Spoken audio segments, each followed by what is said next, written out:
my experience was that doctors seemed to mean well, but really didn't give me things that helped as far as input or medications were all full of side effects. And it was health books that turned my life around. And from the whole experience, I learned that your experience in life is so conditional upon just how you feel and how your body's functioning and how you feel about how you look. I mean, these are big things. And that improving that can happen through just information that's applied well. And oftentimes not from things that people are receiving from the conventional world. Welcome back to the Essentially You podcast, all about reinventing your health with safer, cheaper, more effective natural solutions and powerful lifestyle changes so that you become the CEO of your health. I am your host, Dr. Marisa Snyder. Today, we are talking to Dr. Alan Christianson about resetting your metabolism and the benefits of resistant starch. Now, if you've never heard of resistant starch, I want to tell you a little bit about it before we jump on in. So do you ever feel like you're constantly running low on energy?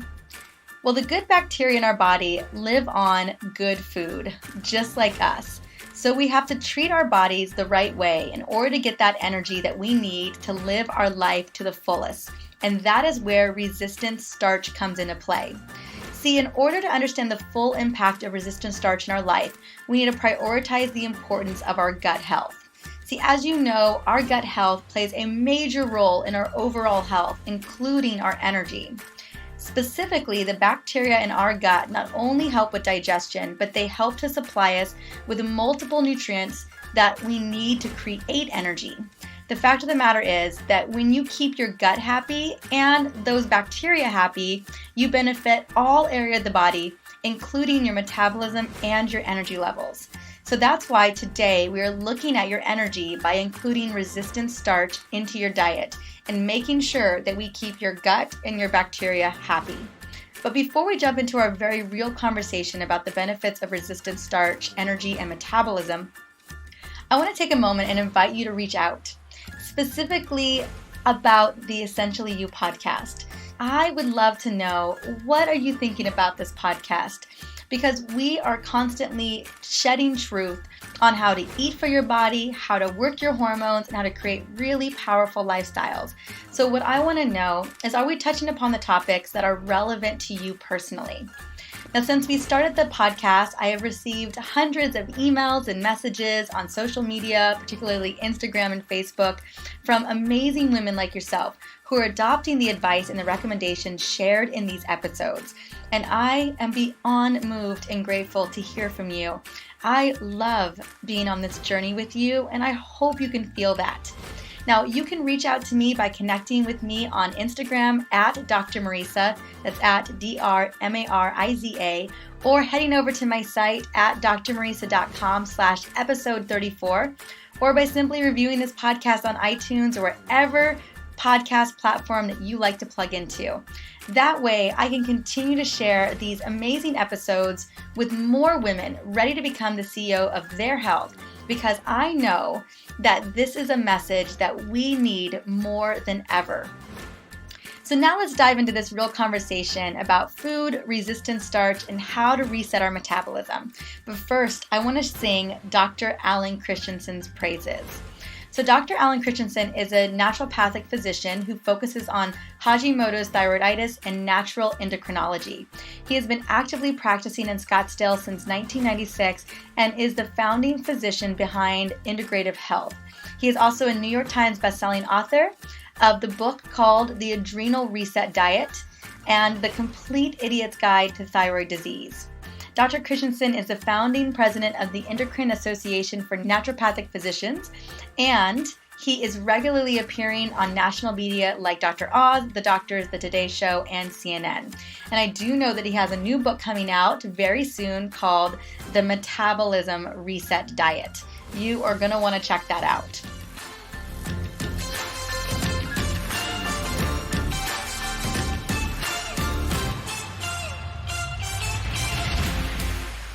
Welcome to the Essentially You podcast, Dr. Alan Christianson. I am thrilled to have you here with me today. Hey, I'm so glad to be with you, Dr. Snyder. This is always a blast. We're going to have a good time. We are going to have a good time. We are jumping into a topic that I know everyone is interested in, and that is you have really cracked the code on how to fix your metabolism. But before we jump into this, which I know a lot of people are going to be wondering, like, really, like we can actually fix my metabolism? I want to talk a little bit about your story and what brought you to be this amazing practitioner. I mean, this doctor who works with, women and men with adrenal health, with Hashimoto's, autoimmunity, gut health. I mean, you really cover the gamut of healing people from the inside out, getting to the core root of the issue. But I know that you have your story that kind of inspired you to do the amazing work that you do today. I think like a lot of us in the health space, I got into this for selfish reasons and my own concerns. I was a kid with seizures that came from cerebral palsy, and I was really uncoordinated and couldn't do sports and whatnot. But, I read early and I was pretty content with that. But somewhere around adolescence, I became really obese. And that's about the time in life to where I started caring about, how I looked when people thought of me. So it was a real struggle. And my experience was that doctors seemed to mean well, but really didn't give me things that helped as far as input or medications were all full of side effects. And it was health books that turned my life around. And from the whole experience, I learned that, your experience in life is so conditional upon just how you feel and how your body's functioning and how you feel about how you look. I mean, these are big things. And that improving that can happen through just information that's applied well. And oftentimes not from things that people are receiving from the conventional world. So it just created a real passion to keep on learning, to also refine and improve my own health. But then along the way, realizing that so many others were in the same boat where they weren't feeling their best. They had symptoms, chronic issues, and they weren't getting great answers for that. And in residency, I resonated so much with those who had thyroid disease and endocrine problems because they had a lot of the same issues that I had, but it wasn't stuff that could just be readily fixed by lifestyle. So it became a real passion to understand why this was happening and how to really reverse that and help people regain their lives again. I love that because I know that's been such a big part of your core work today. Now, one of the things that a lot of people don't know is that you are working on a new book, and specifically probably the areas that you have found a lot of your patients struggling with is how to fix their metabolism. And I know this has been something that you've been working on for quite some time. And I'd love for you to talk a little bit about kind of what are the key indicators to a metabolism not functioning properly. A lot of people don't even know that their metabolism isn't working. Somewhere along the way, we got the ability to measure pretty accurately just how much fuel your body burns at rest.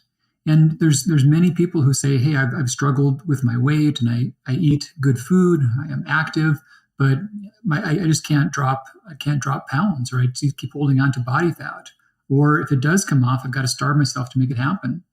And in the clinic, when I started measuring the rate of metabolism amongst people, what I saw was that there's many to where it was a half or a third of where it should have been. I mean, their body was just not burning energy properly. And it didn't matter how hard they tried, they really were not getting results. And, in medical school, I had a lot of sessions in which experts came in and basically trained us, instilled in our brains that when people told us that they could not lose weight, that essentially they were lying, that they weren't trying as hard as they said they were. And I've seen firsthand, you can measure it, and there's many to where, no, there's a problem. And until that is shifted, they've only got one of two options, one of which is to just starve, which is not an option. They're going to feel miserable and they're going to be malnourished. And the other one is to eat an adequate amount of food, but still keep on having issues with the weight. So it's more than just good food, bad food, calorie counting. It's about where's your thermostat set? How is your body burning all this stuff? That is so intriguing. And I have been there, Alan, where I have worked out. I've worked out my entire life since I was a little girl, actually, but was in the gym as early as 18. And there were definitely periods of times, kind of more of like a confessional, but I have starved myself to lose weight. And I was like a rabbit, eating rabbit food and then working out twice a day just to burn the fat because it wasn't coming off. So I feel like I've been that person before. And even as a practitioner, so intriguing. I've studied so much about nutrition, so much about how the body burns weight. And even myself have had trouble over the years letting go of that. And so could you talk a little bit about, I know we have a couple other areas I want us to focus on, but I know that this is covered in the book, but anything that people could really be looking into, like what do we need to dial into to kind of figure out how to get our bodies in that fat burning metabolic mode?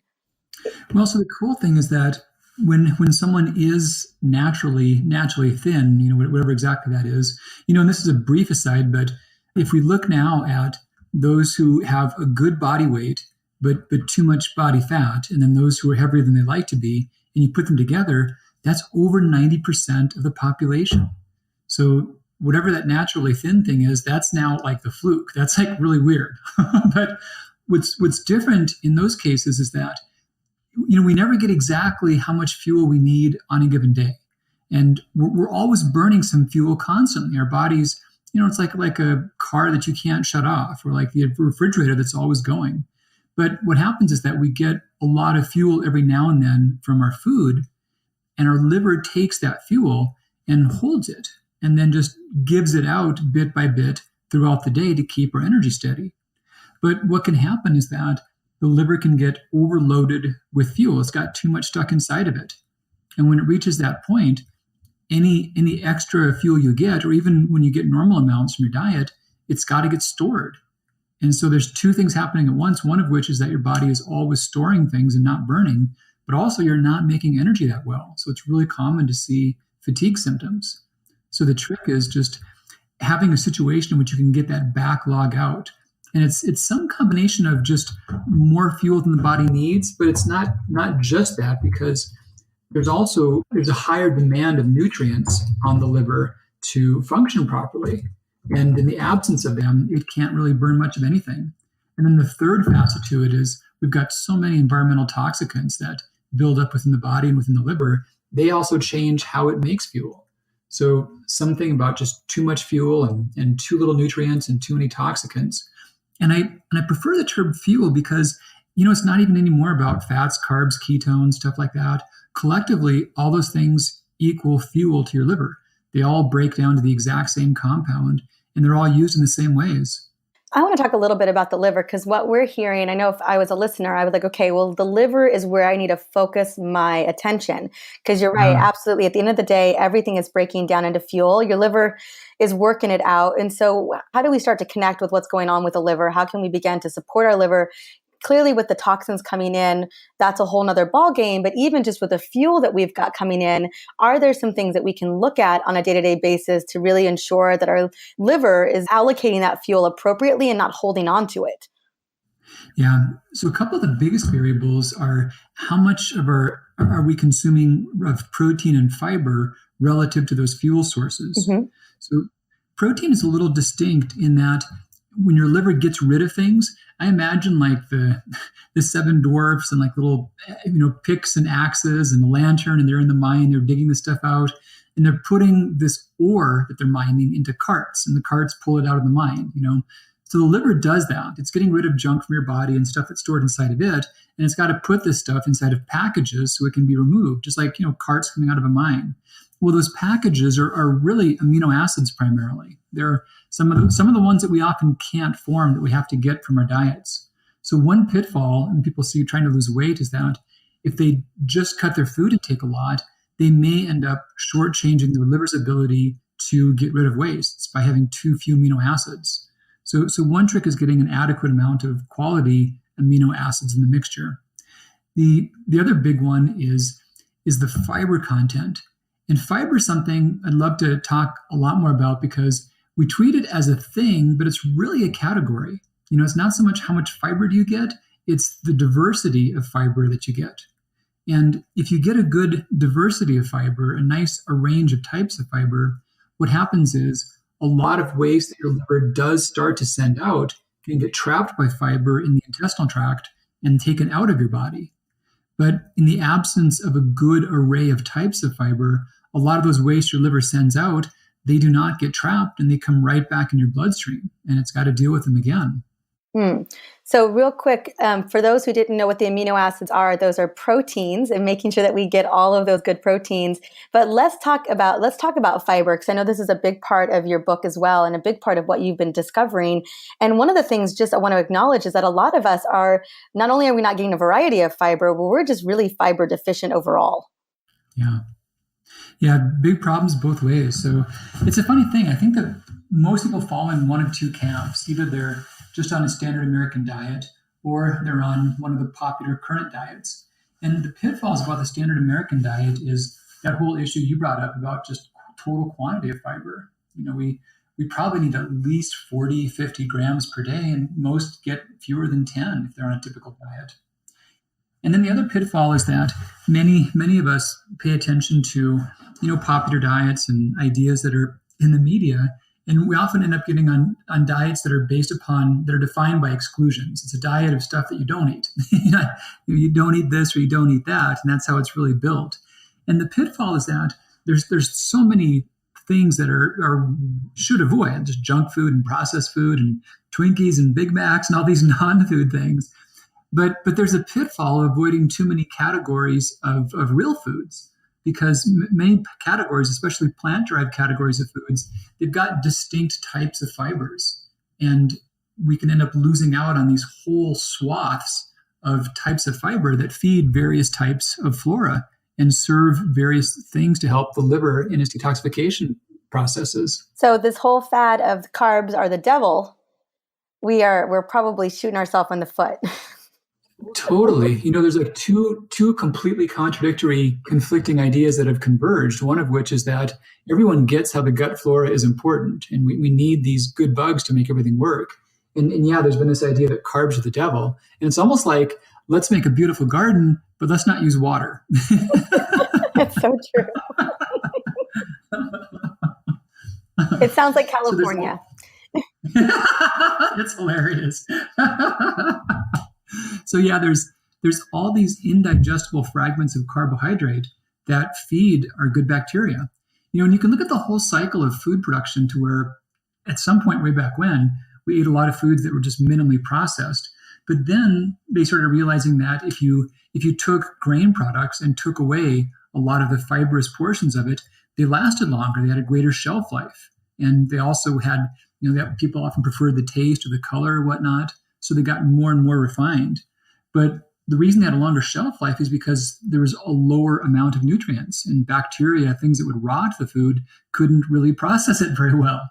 And that's true of our bodies as well. We need to have things that feed our bacteria. They're such a big part of digestion. No, I absolutely agree. So let's talk a little bit about, you talked about we didn't get into the exact trends of what are going on right now, but definitely exclusion. I always call it nutrient splitting, like we're removing something, in these fad diets. But you're talking specifically even, about the different types of fiber. And it's one thing for us to just get fiber into the system, but there are specific fibers that we really need to be consuming to fix the metabolism and help support the liver. Yeah, the one that has excited me the most for the last probably decade and a half is a thing called resistant starch. And it's pretty cool, and I should go a little deeper into how we define fiber and carbohydrate to make sense of what this is. So fiber is something that doesn't give us any food value directly. We can't really, we can never gain weight from it. And carbohydrate doesn't have any, as a category, does have food value. We do get calories from that. We do use insulin to process it. So resistant starch is kind of a category buster. It has the property of giving us some food value, but it does not require insulin or other glucose regulating hormones to process it. And it does also have dramatic effects upon feeding the flora. There's so many situations in which keeping your blood sugar steady is the key to good weight and good brain health and longevity and disease prevention. And the more it goes up and down, the more sick we become. Even autoimmunity or adrenal changes, they're all things that can be worsened by erratic blood sugar. And the single worst situation of blood sugar regulation is probably a thing called glycogen storage disease. That's a genetic disorder. It's kind of rare, but people who have it, I talked about how your liver holds onto fuel and then doles it out as your body needs it. The people with glycogen storage disease, they can't do any of that. And it's pretty tragic because if someone with that doesn't eat for an hour and a half, they can die. They can actually go into a coma and die. So families where they've had kids that have had that, no one could sleep at night because they had to make sure their child was fed every 90 minutes or so. Somewhere around the early 80s, researchers were speculating and looking at just the shape of molecules of things found in food. And, carbohydrates, we talked about amino acids being little chains, little pieces of proteins. So saccharides are little tiny pieces of carbohydrate. Monosaccharides and long chains of those are complex carbohydrates. And they form either with just long chains of saccharides or branches of saccharides, almost like a broom, where like a lot of different branches going out at the very bottom, the fibers. And what they found is that the ones that had many branches, that your body can pull off little pieces fast, but only on one piece at a time. So if you've got a long chain, you can break that down quickly. But if you've got hundreds of short branches, that takes a long time to do. And they found that there were some of these highly branched called amylopectin compounds found in foods, and that people that consume them would require 7 to 9 hours to break them down. So when they started using those in the cases of glycogen storage disease, they saw that children could sleep through the night for the first time in their lives. It was just like this dramatic effect.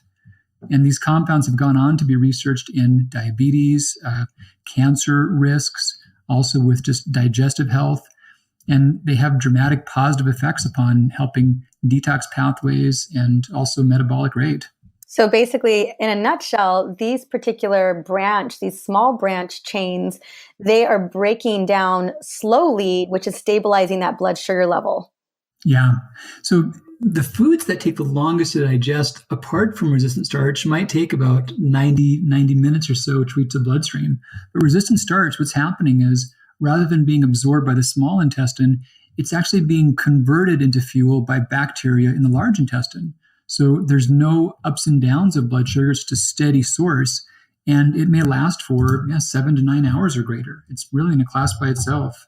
That's so incredible. And so this resistant starch is really what we're seeing that's helping to stabilize blood sugar levels. I always thought about fiber as a stabilizer for blood sugar levels as well, that it would slow down. So fiber is, and it does. And so there's as different categories. So the most common type of fiber people think about is cellulose, and that's the type we see in a lot of indigestible products from grains or plant foods or whatnot. Metamucil cellulose. Yes. And that acts as a brake, so to speak.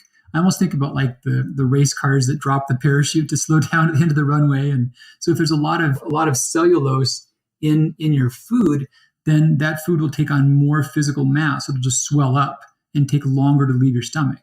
So that delays the stomach emptying, the gastric emptying, and that does improve blood sugar. But resistant starch is working at a whole different part of the digestive cycle. Right, you're saying way at the very end, really, in the large intestine, way past the stomach, duodenum, the small intestine, which we see a lot of our nutrients being absorbed. So this is a very different way of dealing with absorption or breaking down. Mm-hmm. That's so intriguing. So that's the most common, is the one we know. It's the Metamucil. Tell us a little bit about the other ones too, just so people have a distinction. Well, so resistant starch, as a contrast, that's found in legumes, beans, peas, lentils. And then also we'll see some of that in underripe bananas and plantains. Actually, a weird thing that no one eats, but is really good and is crazy high in resistant starch and a lot of the nutrients, is banana peels. Banana peels? I didn't know people ate banana peels. Alan, a lot of cultures eat banana peels. I'm just messing with you. So a lot of cultures do, and I've included them and I've recommended them for some time for people. So a couple of tricks. So organic is always awesome, but when you're talking about the outside portion of a food, it's mandatory, right? Because that's where it would be sprayed otherwise. Mm-hmm. So it's got to be organic, and you can use them raw or cooked. If you're going to use them raw, then you want them pretty nice and ripe. And the easiest thing is just throw some into a smoothie. And you can do without the actual banana, but when you've got the peel in there, it's kind of a subtle banana flavor, but it's a real nice texture in a smoothie. And it works great with a powerful blender. Obviously, like a little shaker cup is not going to work, but in a smoothie, it's even higher in potassium and B6 and magnesium than the banana is. and it's a real good source of the resistant starch as well. To cook them, think of them almost like okra. They're going to have that nice mucilaginous texture, or like eggplant. And then you want ones that are a little less ripe. They can still have some green on them. But yeah, just cut them up and saute them. We use some of the cactus paddles in the Southwest, and they're a lot like that in terms of their taste and texture. I was thinking about all the countries who do incorporate a lot of plantains, like Costa Rica, Cuba. Do we have research there where we're seeing, people with higher metabolic rate, or they have less prone to cancer or diabetes or insulin resistance? I don't know if there is any research in there, but if there was someone who would know it, you would. There has been data exactly on that. You're totally right. And many studies have correlated.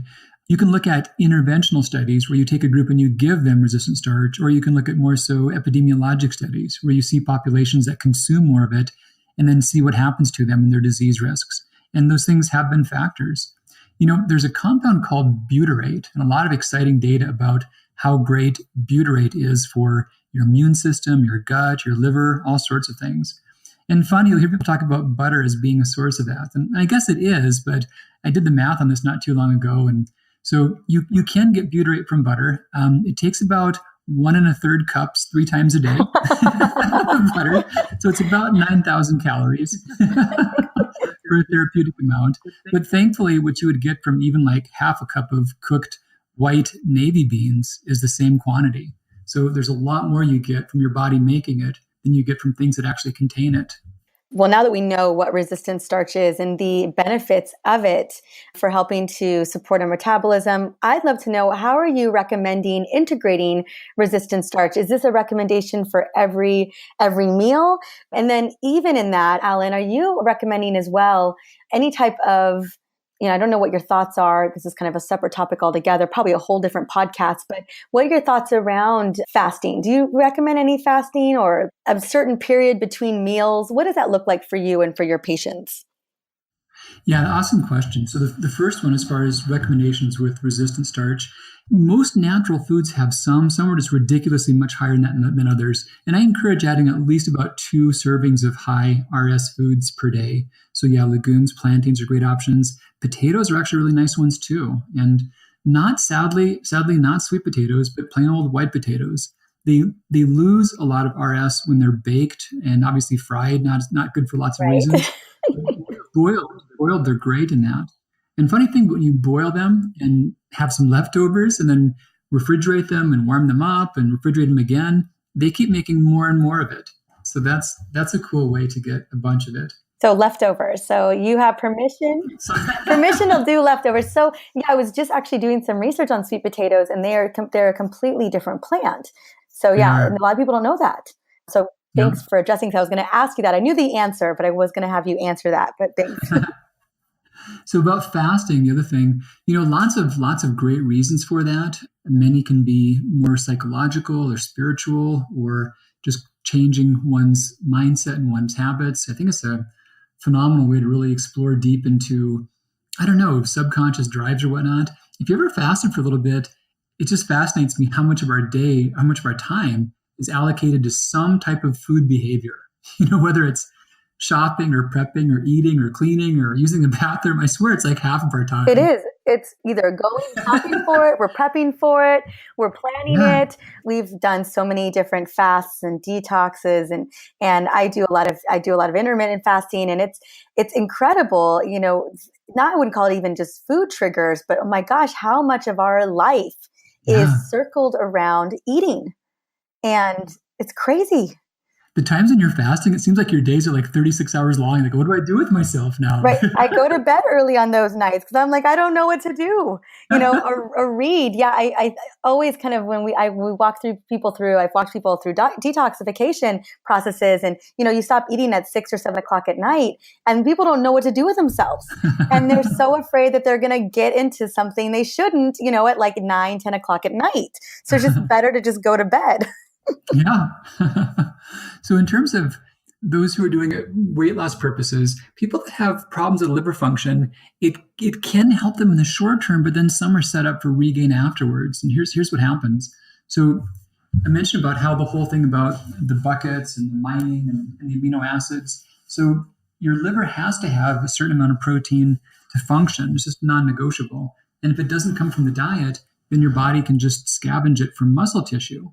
And in those cases, a person may see a lot of dramatic weight loss, but if they look really closely at their body composition, they may be losing more muscle than anything. And the tough part is that sets them up to have either the weight come right back or just to stay in a state to where they're lighter, but they're flabbier and they're going to have more health complications.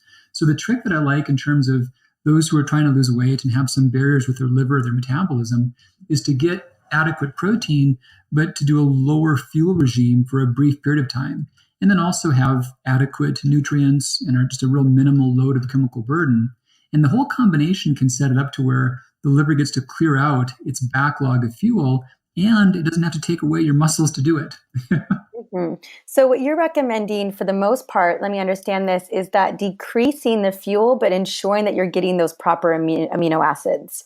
Correct. Okay. And also maintaining the fibers so that, the other thing is when you are losing weight, fat is the place is like under the rug. So whenever you want to hide something in your house, you sweep it under the rug.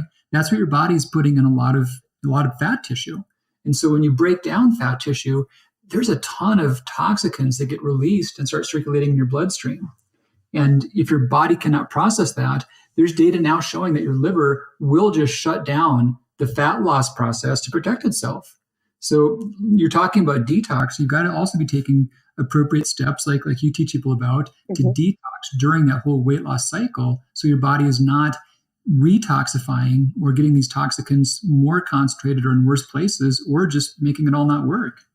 Yes. I mean, definitely the situation is a little bit more complicated. A lot of people, I always say, you want to thank your fat in a way, because they are just, again, that under the rug analogy is your body is trying to support your critical organs from being damaged by holding on to that in your fat. So I think we have a clear picture. I mean, definitely. So what I'm understanding, making sure that we have consistent protein. And then when it comes to those low fuels, we're talking about resistant starch. Are there other foods that you like us to focus on? I mean, I know that you're a big fan of foods filled with antioxidants. I mean, are there foods that you also, that you love, that you recommend to your patients to make sure that they have in their daily intake? Yeah, so along with the detox process, so many of the foods that are high in phytonutrients, and there's an important concept I'd love for your listeners to get, is that I think about food as supplying like three things basically. There's certain building blocks that we need, and that's where the protein comes in. Then we've got this fuel component, and then we have nutrients. And so the nutrients, people often think about nutrients as doing something good, and like the more we have, the better. And nutrients, I think of more like a key to a car. If the key's not there, the car doesn't go. But you don't make a car into a race car by pouring 50 keys into the driver's seat. If you've got the key, you're good. If it's there, if it's gone, it's a problem. But more keys can actually be counterproductive. And then the other category in foods, this is also counterintuitive, but I think it's important to understand it. There's a whole lot of things in food that are actually overtly poisonous if we were to consume them in high quantities. And it seems that the amounts that we get in our diet are so tiny that they help us. It's almost like you want to have a good security system. And if the alarm goes off every now and then, you'll make sure it's got a good battery. But if the alarm never went off, you wouldn't check the battery. And so plants have made a lot of insecticides, a lot of pesticides that are naturally occurring, and they've made them to protect themselves. And if we could concentrate them enough, they would be just full on poisonous. But the tiny amounts we get in our diet actually turn on a lot of our body's defenses and a lot of our detox pathways. And I think it's important to see it in that light for two reasons. One of which is that many have not understood how this works, and they've been unfortunately fearful of healthy plant foods because they have things that appear to be toxic, taken out of context.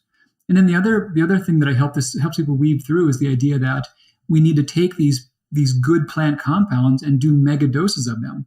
And we don't. It's not that we need huge quantities. It's that we need some because a little bit is good. That's good to know. That's important. I think you're right. A lot of people are very unaware of that. And I always say, you know enough information to be dangerous. So you read a blog or you read on something, someone has an opinion and they just don't have the full facts and they make a decision based on that. Yeah. And there's been a cycle to where, the things that are often outrageous or shocking or seemingly dangerous, they can easily go viral. So there have been many people who have been afraid of healthy, good plant foods for fear of these various compounds. And yes, these compounds are poisons. They totally are. No bones about that.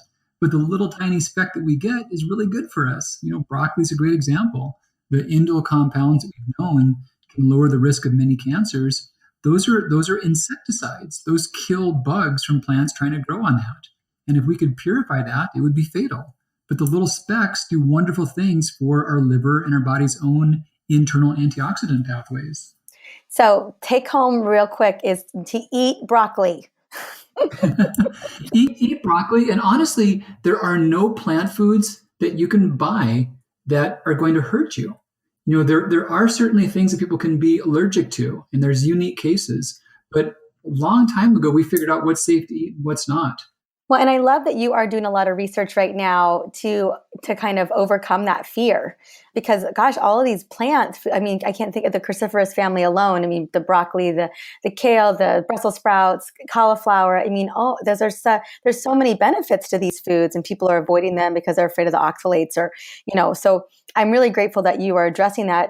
I'm a big fan of plant-based eating. I'm like, eat plants. And, I think people are just looking for a reason to not eat them. They're like, well, I heard this thing that this plant isn't good for you anymore. I'm like, it's not true. I mean, it is true, but it's not enough true. Oops.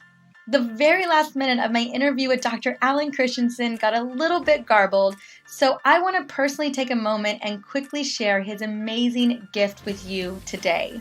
I am so grateful to have Dr. Christianson on here today sharing his research and wisdom around this topic of resistant starch. It really gets you thinking about the benefits of starch and vegetables that may have felt like they were off limits before. I'm sure there were moments in the conversation that I had with Dr. Alan Christianson where you were thinking, I didn't really know I could eat that food anymore. But learning that it's phenomenal for gut bacteria, for your gut health, and for your energy and metabolism. So I'm just really grateful that Dr. Alan Christianson came and shared that information with us. Now, the generous gift that Dr. Alan has brought to us is his ultimate guide, The 15 Types of Fiber. It's a great resource for understanding the benefits of fiber and how it works in the body. And you can grab this free guide by going to the show notes or by going to drmarisa.com/episode 34. I really want to encourage you to grab it, especially if this is an area that you're still not clear on and you want a little bit more clarity. Well, thank you so much for stopping by and listening in to the Essentially You podcast. My next episode is with my dear friend and hormone expert, Nicole Jardim. She is my New York sister, and we're going to be talking about syncing your menstrual cycle with your life. Now, you're not going to want to miss this hot topic, and she just makes it feel so easy. There were definitely a lot of aha moments for me. Well, as I mentioned earlier on the show, my goal is to spread the word about the Essentially You podcast, and the best way to get the word out about this podcast and all of these amazing episodes is through you. I would love to hear from you about what you want more of on the podcast. So take a moment and rate and review the Essentially You podcast on iTunes. That way, I can continue to serve you and other amazing women who are ready to become healers in their own home. Until the next episode, have an incredible day.